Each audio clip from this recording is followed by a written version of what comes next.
क्योंकि जमानत तो उसको लोअर कोर्ट से ही मिल जानी चाहिए थी। ऐसा कोई केस नहीं था और ऐसा कोई व्यक्ति नहीं था, वो कोई अपराधी नहीं था, आतंकवादी नहीं था, उस राष्ट्रद्रोही नहीं था। उसको तो लोकल कोर्ट से ही जमानत मिल जानी चाहिए थी। चूँकि महाराष्ट्र सरकार वेंडेटा के तहत काम कर रही है, वो अपनी पर्सनल खुंदस निकाल रही है अर्णव गोस्वामी पर, इसलिए उसने लोकल कोर्ट को और हाई कोर्ट तक को प्रभावित कर दिया था। हाई कोर्ट ने जो गंदा रोल प्ले किया है इस मामले में, वैसा रोल कभी भी इतिहास में नहीं कोई कोर्ट प्ले किया था कि आप 2 दिन तक बहस कराए दिवाली के त्यौहार पर, और 2 दिन के बहस के बाद 44 पेज का फैसला लिखे, लेकिन उस फैसले में कहीं भी कोई न्याय संगत बातों का जिक्र नहीं था, जिसको लेकर के सुप्रीम कोर्ट ने गंभीर नाराज़गी जाहिर किया है। और हो सकता है कि सुप्रीम कोर्ट ने जो फैसला पेंडिंग रखा है, अर्णव के मामले में जो फैसला पेंडिंग रखा है, उस पर महाराष्ट्र सरकार, high court Bombay, lower court Bombay और बम्बई पुलिस, इन सब के लिए वो भारी वज्रपात साबित होगा फैसला आने वाले दिनों में। क्या लगता है सर, महाराष्ट्र सरकार को इस्तीफा दे देना चाहिए जो सुप्रीम कोर्ट ने लताड़ लगाई है? देखिए, इस्तीफा तो लाल बहादुर शास्त्री जैसे लोग देते थे, जिनका अपना चरित्र होता था। इन सबों का कोई चरित्र नहीं है, इसलिए इस्तीफा की उम्मीद मत करिए। इनसे इस्तीफे की उम्मीद मत करिए। इस्तीफा चरित्रवान लोग देते हैं। इस्तीफे की पेशकश नीतीश कुमार कर सकते हैं, इस्तीफे की पेशकश नरेंद्र मोदी कर सकते हैं। आप उद्धव ठाकरे से इस्तीफे की पेशकश करते हैं, जो गद्दी के लिए अपना ईमान बेच चुका है। कंगना रनौत ने मुंबई को पीओके कहा था, तो क्या लगता है उद्धव ठाकरे ने सीरियसली ले लिया, पीओके ही बना दिया? क्योंकि कल जब अर्णव की रिहाई हुई, जब उनको जमानत मिली, तो लोग ऐसे बोल रहे थे जैसे अभिनंदन को पाकिस्तान से छोड़ा गया था, उस तरह का माहौल था। देखिए, पीओके हम नहीं कहेंगे, हम उसको चाइना कहेंगे। चाइना में अगर सरकार के खिलाफ एक शब्द बोलते हैं तो आपको उठा करके जेल में बंद कर दिया जाता है। आप जो है कोई भी काम पीएलए के मर्जी के खिलाफ करते हैं तो आपके अस्तित्व पर खतरा पैदा हो जाता है। तो वही हाल है। देखिए, जैसे चाइना का एक अखबार निकलता है, जो राष्ट्र को पूरे सरकार का विचार व्यक्त करता है, उसी तरह महाराष्ट्र में एक अखबार निकलता है सामना, जो पूरे प्रदेशी सरकार का विचार व्यक्त करता है।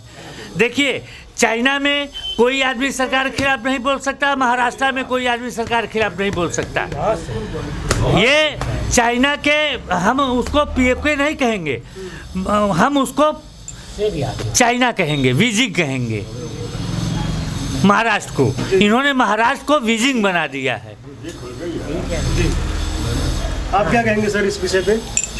अभिनंदन को कल, अर्णव गोस्वामी को कल जो जमानत मिली है, क्या कहेंगे? देखिए, ऐसा है कि अर्णव गोस्वामी जो कृत्य किए थे, उसी के तहत वो हिरासत में, न्यायिक हिरासत में गए थे। और न्यायालयों पे, भाई चाहे वो लोअर कोर्ट हो, हाई कोर्ट हो या सुप्रीम कोर्ट हो, तो चूँकि भारतीय संविधान की मर्यादा को देखते हुए और उसका सम्मान करते हुए उस पर हम लोग कोई टिप्पणी नहीं कर सकते हैं। लेकिन जो अर्णव गोस्वामी को लेकर के सुशांत जो सिंह राजपूत सरीखा जो ये माहौल बनाया जा रहा है, तो अर्णव गोस्वामी उतना बड़ा पत्रकार नहीं है, ये मैं मानता हूँ। हरिंदर शुक्ला हूँ, काशी से हूँ और मैं पत्रकारिता करता हूँ, क्योंकि काशी जो है पत्रकारिता की जो है राजधानी है पूरे दुनिया में। लेकिन अर्णव गोस्वामी जो है एक जो है समाचारों का लुटेरा है। अब एक मिनट मेरी पूरी बात सुन लीजिए प्लीज। वो समाचारों का लुटेरा है। अब कौन किस कलर की चड्डी पहना है, गंजी पहना है, ये पत्रकारिता नहीं है। वो विचारों की खेती नहीं करता है, वो केवल विज्ञापनों की खेती करता है, इसीलिए लोग उसको पत्रकार कहते हैं। देखिए, सुप्रीम कोर्ट ने कहा कि विचारों में मतभेद हो सकता है, लेकिन लोकतांत्रिक भारत में आप किसी पर प्रतिबंध नहीं लगा सकते। आपको विचार पसंद नहीं है, आप चैनल बंद कर दीजिए, आप दूसरा चैनल देखिए, लेकिन आप किसी आदमी के अभिव्यक्ति के स्वतंत्रता पर रोक नहीं लगा सकते। ये महोदय कांग्रेसी थे।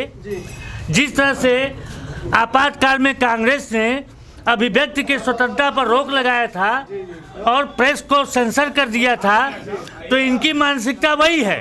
ये किसी की अभिव्यक्ति को स्वतंत्रता को हमेशा से दबाए हैं, हमेशा से प्रताड़ित किए हैं और ये आज भी उसी मानसिकता के शिकार हैं। देखिए, मैं आपको बात बताऊं, कांग्रेस पार्टी एक तानाशाही विचारों की पार्टी है, एक परिवार की पार्टी है, जिसका लोकतंत्र पर कोई विश्वास नहीं है, जिसका लोकतांत्रिक प्रक्रिया पर कोई विश्वास नहीं है, जो अभिव्यक्ति के स्वतंत्रता का सदा से हनन करती आई है, जो अभिव्यक्ति की स्वतंत्रता जनता को देना बर्दाश्त नहीं करती है, उस तरह के लोगों को तो अर्नब गोस्वामी खलेंगे। लेकिन हमारे माननीय सुप्रीम कोर्ट ने कह दिया कि आपके विचारों के मतभेद हो सकते हैं, लेकिन आप विचारों पर किसी के रोक नहीं लगा सकते। इन्हीं जैसे लोगों के लिए फैसला दिया है। देखिए, ऐसा है, रही बात यहाँ अर्नब गोस्वामी के सवाल पे बात हो रही है, न मैं किसी दल का वकील हूँ न किसी दल का हिमायती हूँ। मैं भारत का नागरिक हूँ और जो है चूँकि मैं शुद्ध रूप से पत्रकार हूँ, और ये लोग अगर सच सुन लेते हैं तो उसको दलगत जो है लिबास लपेटना शुरू करते हैं। और कांग्रेस कोई आतंकवादी संगठन नहीं है, वो भारतीय, सुन लीजिए, पहले एक मिनट सुन लीजिए, और कांग्रेस कोई आतंकवादी संगठन नहीं है, समाजवादी पार्टी कोई आतंकवादी संगठन नहीं है। वह एक देश की सियासी दल है और उस दल ने आज़ादी की लड़ाई को देखा है। उस दल ने आज़ादी के 17 साल बाद भी उसके निशान हैं इस देश में। और रही बात अर्नब गोस्वामी की, तो अर्नब गोस्वामी वो जो है विचारों को प्रसारित नहीं करता है, वो विज्ञापनों का लुटेरा है। बस उसकी पत्रकारिता यहीं तक सीमित है। वो विचारों का जो है परवाह नहीं करता है, वो विज्ञापनों को बटोरता है और वो विज्ञापन समझ ले कि विज्ञापन का क्या मतलब होता है। ऐसा है कि मीडिया जगत में इतना पैसा कोई नहीं देता है कि आपको दिन 24 घंटा समाचार कोई दिखाए सुनाए। उनको भी सैलरी देनी पड़ती है, तमाम मेंटेनेंस का खर्च होता है। तो विज्ञापन अगर न मिले तो कोई भी संस्थान बंद हो जाएगा। इसी विज्ञापन के चलते आज तक ने पैसा लेकर के रिया चक्रवर्ती का इंटरव्यू टेलीकास्ट किया दिन में 4 बार, घंटे भर का इंटरव्यू। यही आज तक है। और ये इंडिया टीवी है जो देश के बड़े से बड़े कश्मीर के अपराधियों का इंटरव्यू लेता है, दिखाता है। ये लोग वो हैं जो देशद्रोहियों को ज़्यादा तवज्जो देते हैं। विज्ञापन नहीं लेंगे तो सरकारों से पैसा लेना पड़ेगा। बिल्कुल, कोई ना कोई पैसा देगा तभी ना चलेगा। तो विज्ञापन बिना कैसे चलेगा मीडिया? आपसे मैं बता रहा हूँ, जो मीडिया इनकी समर्थक है, क्या वो विज्ञापन का खेल नहीं खेल रही है? टीआरपी खेल किसने खेला? टीआरपी में तो अर्नब नहीं थे। टीआरपी तो विज्ञापन का खेल था ना, लेकिन टीआरपी में तो अर्नब नहीं थे। टीआरपी में अर्नब का नाम नहीं था। अर्नब का नाम उसमें था जो इनकी निगाह में सदाचार मीडिया है, उन्हीं का नाम था ना। निष्पक्ष होकर बात करना चाहिए इंसान को। अगर इंसान बात करता है, देखिए जोर जोर से बोल करके झूठ को सच नहीं साबित किया जा सकता। सच सच होता है और सच अपनी जगह स्टैंड करता है। आप अगर बात कर रहे हैं तो सच्चाई की बात करिए। टीआरपी की बात कर रहे हैं तो टीआरपी में सारे लोग होड़ में शामिल थे, पैसा दे करके टीवी दिखवाते थे, उसमें अर्नब कहीं नहीं था। अर्नब को अपने समाचार के बलबूते जब टीआरपी मिलने लगी, ये लोग पिछड़ने लगे, तो इन लोगों ने मिलकर जाल बुना, लेकिन उसमें भी ये लोग नाकामयाब हो गए। इन लोगों ने महाराष्ट्र सरकार का सहारा लिया। राजदीप सरदेसाई जैसे दलाल पत्रकार का इन लोगों ने सहारा लिया, वो वहाँ भी फ्लॉप कर गए। तो जब बात होगी तो कलई सबकी खुलेगी ना। आप बताइए सर, क्या सबसे पहले तो आपने जो प्रश्न उठाया और शुरू में ही आपने कहा, वहीं मुझे ऑब्जेक्शन था। देश के सबसे बड़े पत्रकार से आपने सम्मानित किया जो है अर्नब गोस्वामी को। अगर वही सबसे बड़े पत्रकार हैं तो फिर मैग्सेसे अवार्डी को और मैग्सेसे की कोई मतलब नहीं रह जाता है, ठीक है। नहीं, टीआरपी के माध्यम, वही टीआरपी जिसका कि कुछ दिनों पहले खुलासा हुआ और जिसमें 3 मीडिया का नाम आया था, उसमें एक रिपब्लिक का नाम नहीं था, इंडिया टुडे का नाम था, गलत फंसाया गया। रिपब्लिक का भी नाम उसमें रहा, आपने ये भी देखा। तो आप ऐसा है कि टीआरपी, दूसरा वैसा पत्रकार जिसकी पत्रकारिता का नाम पर 3 महीने तो जो है सुशांत सिंह राजपूत चलाया, रिया चक्रवर्ती को जेल भेजा, और वही सीबीआई जो है उसको जो है क्लीन चिट दे रही है मीडिया ट्रायल करने के बाद 3 महीने तक लगातार देश की जनता के मानस को झकझोरने का काम किया, देश की जनता का मानस को शोषण करने का काम किया। वैसे पत्रकारों को अगर आप जो है सबसे बड़ा पत्रकार करेंगे, जो झूठा दलील दे करके झूठी चीज़ों को जो है कहीं ना कहीं से जो है ला करके और लोगों को जो है जनमानस को झकझोरता रहे। सबसे बड़ा पत्रकार नहीं है, लेकिन जो शिवसेना महाराष्ट्र में कर रही है, हाँ, वो सबसे बड़ा पत्रकार अर्नब को बना देगी। कल आपने पब्लिक सपोर्ट देखा होगा अर्नब के लिए। नहीं, पब्लिक सपोर्ट तो इस देश में आप देखते हैं कि पब्लिक सपोर्ट तो ये है कि यहाँ पर जो है गुंडे जो है लगातार चुनाव जीतते हैं और चुनाव हमेशा मतों से जीता जाता है। आप इस पूर्वांचल में भी देखेंगे कि कई बार कई गुंडे जो है, जो राष्ट्रीय गुंडे हैं, बदमाश हैं, जिनका नाम लेना भी हम लोगों के लिए माइक पर दुर्लभ है, माने मुश्किल लगता है, वैसे गुंडे जो है लगातार चुनाव जीतते हैं पूर्वांचल में। तो क्या ये कह दिया जाए कि वह जो है बहुत सही हैं, वह बहुत बड़े जो है राजनेता हैं? नहीं, राजनेता नहीं है। जो लोग पसंद करें उसके आधार पर हमने कहा। कुछ कहेंगे सर आप? देखिए, भारत की राजनीति जो है इस समय 2 विचारधाराओं के बीच बटी हुई है, एक गैर राष्ट्रवाद, एक राष्ट्रवाद। उसी तरह मीडिया भी भारत की जो 2 विचारधारा में बढ़ गई है, राष्ट्रवादी और गैर राष्ट्रवादी। गैर राष्ट्रवादी तमाम मीडिया अब तक जो है मीडिया जगत में हावी थे। अब ये पहली बार ऐसा हुआ है 2014 के बाद कि राष्ट्रवादी मीडिया भी एक खेमा जो है उभर कर सामने आ रहा है। इन राष्ट्रवादी मीडियाओं के तरफ से अर्नब जो है एक राष्ट्रवादी पत्रकार के रूप में उभरा है, जिसको दबाने के लिए गैर राष्ट्रवादी तमाम जो विचारधारा, जो मीडिया खेमा है, जो मीडिया हाउसेज हैं, उन लोगों ने अपनी अपनी ताकत, अपने अपने जो षड्यंत्र रचे हैं, जिसमें इनको अर्नब को फंसाया गया है। सुप्रीम कोर्ट ने भी कहा कि आप अभिव्यक्ति की स्वतंत्रता को दबा नहीं सकते हैं। हो सकता है आप हमारे विचारों से सहमत ना हो तो आप टीवी चैनल बदल लीजिए, आप कैसे किसी को जो है दबा सकते हैं? तो ये तमाम सुप्रीम कोर्ट ने भी बहुत अच्छी बात कही है। 2 साल पहले का मामला खोल के जिया खान ने भी जब सुसाइड किया था तो 14 पन्ने का सुसाइड नोट लिखा था, उस पर तो कोई अब इसमें भी देखिए, कोर्ट नहीं कहा है कि अगर कोई सुसाइड नोट, सरकारें तमाम सरकारों के मदद से या मदद न मिलने के चलते तमाम जनता जो सुसाइड कर लेती है। उसने कहा अगर कोई कहे कि मुख्यमंत्री ने मदद नहीं किया इसलिए मैं सुसाइड कर रहा हूँ तो मुख्यमंत्री को जेल में होना चाहिए।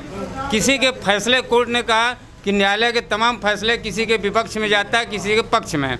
विपक्ष में जाने वाला आदमी अगर कहे कि न्यायालय का फैसला हमारे खिलाफ आया है, जज ने हमारे खिलाफ निर्णय दिया है, इसलिए हम सुसाइड कर रहे हैं, तो जज साहब को जेल में होना चाहिए। ये कोई मापदंड नहीं है। मापदंड, अगर कोई किसी पर आरोप लगा के मरता है तो ये जांच का विषय है। और फिर अर्नब के केस में जो है क्लोजर रिपोर्ट लग चुकी थी।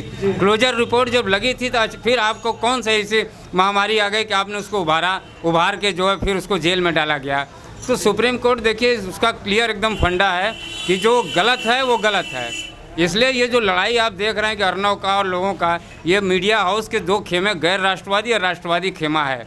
राष्ट्रवादी खेमा की तरफ से अर्नब इस समय नेतृत्व कर रहे हैं, गैर राष्ट्रवादी की तरफ से एबीपी और आज तक के तमाम पत्रकार जो है नेतृत्व कर रहे हैं। तो ये लड़ाई आप ये मत देखिए कि मीडिया की लड़ाई विचारधारा की लड़ाई है। और अर्नब जैसे राष्ट्रवादी लोग जब राष्ट्र के विषय में बोलेंगे तो तमाम विरोधी जो है उसका विरोध करेंगे और यही हश्र हम लोग को देखने को मिलेगा। आप बताइए सर, क्या कहेंगे जिस तरह से अर्नब को प्रताड़ित किया जा रहा है, तो लग रहा है कि अर्नब स्टार बन जाएंगे, समर्थन उनके लिए बहुत आ रहा है अर्नब के लिए। देखिए, आज तक मैंने किसी पत्रकार के लिए इतना जबरदस्त समर्थन देश में कभी नहीं देखा जो अर्नब के लिए था। उसका कारण था, अर्नब एक राष्ट्रवादी विचारधारा का पत्रकार है। वह राष्ट्र की बात करता है, राष्ट्र में न्याय की बात करता है, जिसके साथ अन्याय होता है उसका केस लड़ता है, उसके लिए वो लड़ता है। इसलिए वो अन्यायियों के खिलाफ, अन्यायी उसकी खिलाफत करते हैं, अन्यायी उसको रोकना चाहते हैं। जो आपराधिक प्रवृत्ति में लिप्त लोग हैं, चाहे राजनेता हो चाहे आम आदमी हो, ये सब के सब लोग अर्नब के विरोधी हैं। और आपको मैं बता दूं, यह राष्ट्र इतना बड़ा है यहाँ पर विश्वनाथ प्रताप बिना जनता के फॉलोइंग के भी प्रधानमंत्री हो सकते हैं जीत के। सिर्फ भ्रष्टाचार की लड़ाई लड़के विश्वनाथ प्रताप जैसा आदमी भी प्रधानमंत्री हो सकता है। यह देश बहुत बड़ा है। अभी अर्णव गोस्वामी को लोग बहुत हल्के में ले रहे हैं। अर्णव गोस्वामी आने वाले हिंदुस्तान का चमकता हुआ सितारा है। अर्नब को तो और बड़ा ये लोग कर ले रहे हैं। बिल्कुल, अर्णव देश का सबसे बड़ा पत्रकार होगा आने वाले दिनों में, आप देखिएगा। आप कुछ कहेंगे सर? क्या कहा जाएगा, जो गुरुजी कहे वो सही कहे। हमारे मित्र अरविंद शुक्ला पता नहीं कहाँ से ऐसी बात कर रहे हैं। आप सोचिए 2 साल पुराना जो है महाराष्ट्र की सरकार केस खोल दी, और वही जो है सुशांत की मैनेजर मरी थी उस मात्र 1-1.5 महीने पहले, उसकी इनके पास फाइल ही गायब हो गई, क्योंकि उसमें बड़े बड़े नेता फंस रहे थे। कपड़ों के मरी थी और बिना बगैर कपड़ों के मरी थी और उसकी फाइल गायब हो गई। और अर्नब की 2 साल पुरानी आप फाइल उठा दे रहे हैं, तो ये बहुत ही घृणित कार्य है। और ये इनके लिए ताबूत में आखिरी कील कांग्रेस के लिए साबित होगी। शिवसेना के लिए वो तो बेचारे फंस गए बेचारे, जाल बिछा किसी के लिए फंस गए वो सब बेचारे। उनको इतना अनुभव नहीं था। देखिए बाला साहब ठाकरे साहब कभी राजनीति में नहीं आए, वो किंग मेकर थे, जिसको आशीर्वाद दिए वो बनता था। वो कभी राजनीति में, एक समय था कि लोग वहाँ दरबार में आते थे। अब बेचारे उद्धव हर जगह जा रहे हैं, पैर छू रहे हैं, शरद पवार के सामने झुक रहे हैं, कभी कांग्रेस के सामने झुक रहे हैं। तो ये स्थिति है। संजय राउत बेचारे बार बार माफ़ी मांगते फिर रहे हैं कि हमने ऐसा नहीं कहा। जब सरकार एक व्यक्ति से परेशान हो जाए, अर्नब से परेशान हो जा रही है, एक वो महिला है उससे परेशान है, कंगना से, छोटे यूट्यूबर्स को उठा ले रहे हैं। हाँ, तो जब इस स्तर पे अगर सरकार आ रही है तो उसका भविष्य नहीं है, उसका भविष्य नहीं है। बहुत बहुत धन्यवाद। महाराष्ट्र सरकार की उम्र बहुत कम हो गई है। महाराष्ट्र सरकार महीने 2 महीने में कभी की गिरने वाली है। मैं आपको ये भविष्यवाणी कर रहा हूँ कि महाराष्ट्र सरकार बहुत दिनों की मेहमान नहीं है। ठीक है, धन्यवाद सर हमसे बात करने के लिए।